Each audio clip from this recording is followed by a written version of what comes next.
Hey everybody, this is Jim at SP500chart.com using time-honored techniques to understand modern markets, featuring daily technical analysis videos of the S&P 500 index. This is the weekly review, which is going to be interesting, and we're going to take a look at more than just the S&P because I think there are other indexes that are definitely playing a role in what the S&P is doing and in the markets overall. I want to remind you that this video and the website are for educational purposes only. Nothing stated at the site or in this video is intended to be used as investment advice. I can draw lines on charts, but you have to draw your own conclusions from your own research and make investment decisions that are suitable for your personal financial situation. I am not a licensed financial professional. I'm just a guy who draws lines on charts. So let's start with the S&P. The first thing I want to say is, since this is the weekly update review, this video is made available to everybody. So whether you subscribe or not, this video is free, and there you have it. If you were interested in daily updates, go to sp500chart.com and check out the details. So look. Here in the S&P, I see a little bit more strength than what I was expecting to see. I was expecting a pullback to the mid-1270s, maybe even low 1280s, but getting up, intraday as high as it did this week at 1290, in the mid-1290s. That came as something of a surprise and maybe a little bit of a wake-up call that this market may have more legs than what one would normally expect. But I'm going to throw a fancy word out, ameliorate. I'm going to ameliorate that opinion by looking at two more indexes before we get done with this video. So you can see, again, this line is kind of open to interpretation, how important it is. I'm going to keep it there because this line represented the last two times the S&P bounced up for huge gains. And you can see that line broke down. And so that's clearly not a good thing. The question is this little Head and Shoulders that's up, well, I say little, it's 7 months long, is this Head and Shoulders pattern that formed in the first part of 2011 and confirmed with the breakdown, about 2 months ago, a little bit more than 2 months ago, is that a signal of a major top, or is it just a signal for a temporary downturn? I will show you that even though this is a taller pattern and longer, that the last one we had signaled a major downturn. Now some people have said this was a Head and Shoulders right here. It was so ugly looking, I really can't quite see that as such. And the other thing is where this formed, for those who might look back and say, well, look what happened here. I would remind you that where this formed, we still had the predictive call from this large inverse Head and Shoulders that was calling for 1340 to 1370. So when this formed at 1200 and turned things back, that looked more like a pullback to this neckline, or at least the potential setup for that, than it did a legitimate change of fortune. So anyway, there you have that, looking at it from the long range. So this line got broken a good bit back in when was that? May or late April, after we made this top. Then, and really, in retrospect, being what it is, the return up here would have been the time to sell. I waited for the breakdown of this neckline, and so that cost me a little bit. But hey, getting from here to there isn't half bad. So, and plus we had two nice patterns to work off of. So looking at what's going on now in a little bit closer time frame, let's go to a 2-hour chart. Come to daddy. There we go. This is our neckline. And I want to make sure that's drawn at just the right place. I believe that's about right.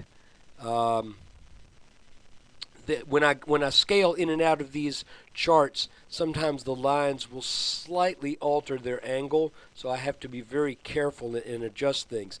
Folks, I am still thinking we've got to get a back test on this line. It just does not make sense.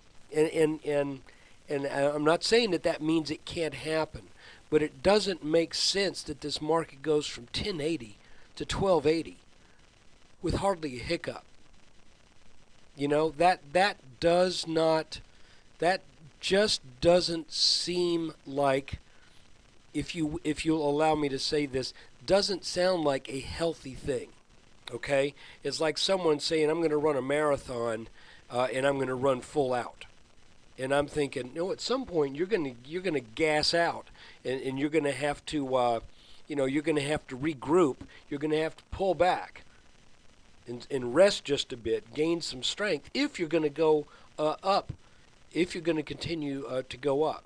Now, there is a line that I want to show you on the 4-hour chart.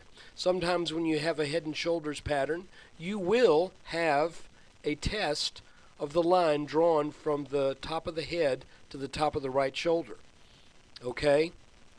That is a possibility. In other words, maybe 1320. If this market gets over that, I would be somewhat freaked. I'll be honest with you. I would say, well, gee, how could a person have predicted that? Because this pattern down here is nothing recognizable. This pattern down here, I thought at one point might have been setting up to be an inverse head and shoulders. And for that reason, I thought 1220 would be a good place, a healthy place for this market to turn back, come back, gather some more buyers in, give us a few more people chances to take profits, work sideways for a bit, then attack 1220 sometime probably in 2012. But instead, the market plowed right on through it. And I made this comment in a video a while back where I said, I think in the long run that may, ignore all these lines, they've gotten out of kilter, but I think in the long run that may bring about a more bearish outcome than had we gone sideways a little bit longer and gathered and built a little bit more of a base. This almost looks like a premature breakout, and premature breakouts usually come back and get taken back down. So, but still, we have to call it on a day-by-day basis. So this is the long-range look at the S&P. Now we're going to take a long-range look at a couple of other indexes. Here we're looking at the Dow Transportation Average, and you can see that it really did not make a head and shoulders. It made more of a broadening top with this last peak not quite making it to this trend line up here.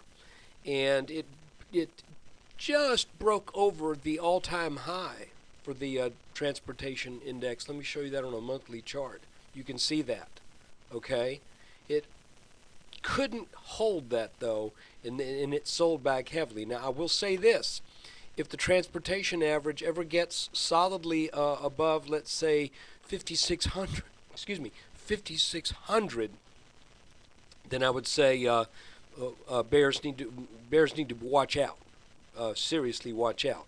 But if we're looking at it right now, it's looking to me like this is a neckline from that broadening top, and the transportation average has not reached that yet. So I think the transports might have a little bit further to go. However, there's always something of a caveat. We've got this little guy right here which is drawn from this peak, extending up here. Coincidence or not, I don't know. You be the judge. But that's where it seems like some resistance has hit. How powerful that resistance will be, I cannot tell you. So I think this line is worth watching. This line is definitely worth watching. And here's your long-term Dow Transportation Average high water marker, with the exception of this little peak above it for a brief period of time in July. Okay, let's look at the Russell. Here's our Russell 2000 index. Here is our head and shoulders. Left shoulder, head, right shoulder. And look, that is exactly where the brakes got put on in this rally this week. And so I would say that should be noted. Okay, the Russell reached its neckline. Will that hold, or will it power on up? Your guess is as good as mine, but I can tell you that this neckline historically represents strong resistance. Now it could get up over it by a small amount. It doesn't mean like this is an absolute total line in the sand that is an impenetrable barrier, but it means that resistance will be found in and along this line. Now, I did a little lesson on why support, once broken, turns into resistance. You can find that on YouTube. What I find amusing is I'm getting a bunch of thumbs down on that video, which is really weird. I don't know whether I offended somebody. Maybe I'm clueless. But anyway, you might go check it out, and if you hate it, give it another thumbs down. Whatever. So anyway, there's your Russell. Now let's look at the Dow Industrials. And here's our Dow Industrial chart in the same time frame as we were looking at the Russell. And you can see here, again, this was what I was drawing as a prospective neckline for what I thought might be an inverse head and shoulders pattern, but no, we didn't get that. Instead, we get a run that has stopped right at that neckline in the Dow Jones Industrials. So that kind of begs the question, well, if the Dow Jones Industrials reach the neckline and have not pierced the neckline, and if the Dow Transportation Average hasn't even reached the neckline yet, and the Russell is just now at the neckline, why is the S&P over the neckline? Well, I think I got an answer for you. Here's our Nasdaq composite index, and you can see that it is over its neckline. Now the S&P is also over the neckline, and the S&P is a bigger basket. So with some technology stocks as part of the S&P 500, I think it makes sense that the strength in the S&P as compared to the Dow Transportation Average, the Dow Industrials, and also the Russell 2000 small caps, that I think we owe that difference to the actions of the technology sector. And I think one of the reasons why the technology sector might be providing that extra support is that the Nasdaq really didn't make a head and shoulders. It made this right shoulder is the same height as the head. So I think that this is a guess, but I think maybe that's calling out for a little bit more of a test, because we made let's call this 2875, or call it 2880. We made 2880. We made 2880 again, and then it comes down, and it's like the market wants to say, well, is 2880 really the ceiling, or what? If we'd made 2880 and then made 2750, then maybe the market begins to assume that the next peak should be lower because we've had two lower peaks. But here we had one that is roughly equaled here. So that might be just calling out for a little bit more of a test at that point. I will point out that there is a little line here that is of some interest to me, in that this month of July made a small double top, and if we extend that, you can see where that is where the brakes got put on this week. Additionally, if we look at at these three tops right here and kind of average those out and extend that line up, that's also where the Nasdaq put on the brakes this week. So this is all very, very, very interesting to see what's going on. Just from what I can tell, it looks like the neckline in the Dow Industrials is resistance, as one would expect. The neckline in the Russell 2000 is resistance, as one would expect. The Nasdaq is kind of the odd bird here, because it looks like it wanted to get up higher, but you can see that there are a couple of reasons why one might expect at least a temporary downturn in the technology sector coming up pretty soon. If you don't get that, and if this thing powers on up to a 28.75, then I would think you definitely hit strong resistance there. I think we have to be realistic, and I am. Some people have said, Jim, you've turned bear. Well, I would describe it thusly.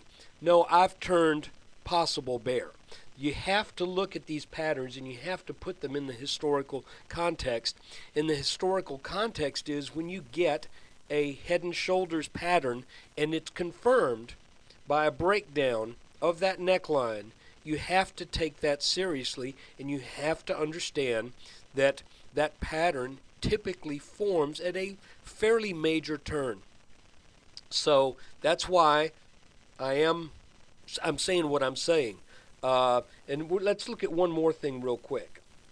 Now is where I critique the last week, so that those who are new followers on YouTube, or new subscribers, or if you're not a subscriber, you get to hear me say where we got it right and where we got it wrong. And also, I have something new to show you on a probably a 15 or 30 minute chart. The first thing is it looked like there was a little head and shoulders pattern right here that I thought was going to take things back to about 12.16, 12.17, and the actual 12.16, 12.17, and it did work like a head and shoulders, but it didn't make the target.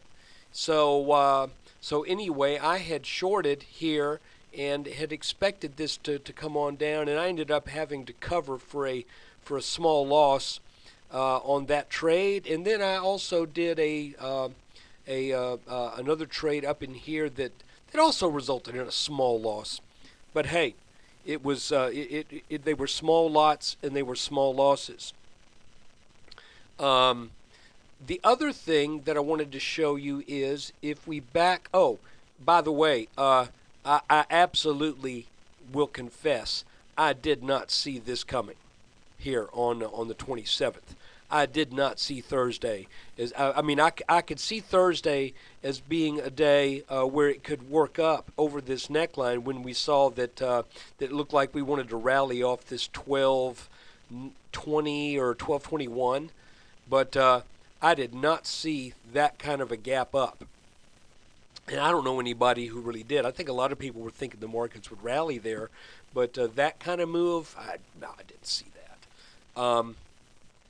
However, if we look in detail here, what happened over the past 2 days, you can see that there is a little bit of indecision now going on in the markets. It looked like this, I mentioned on the 27th, that it looked like this might be setting up as a little parallel channel between this red line and this red line.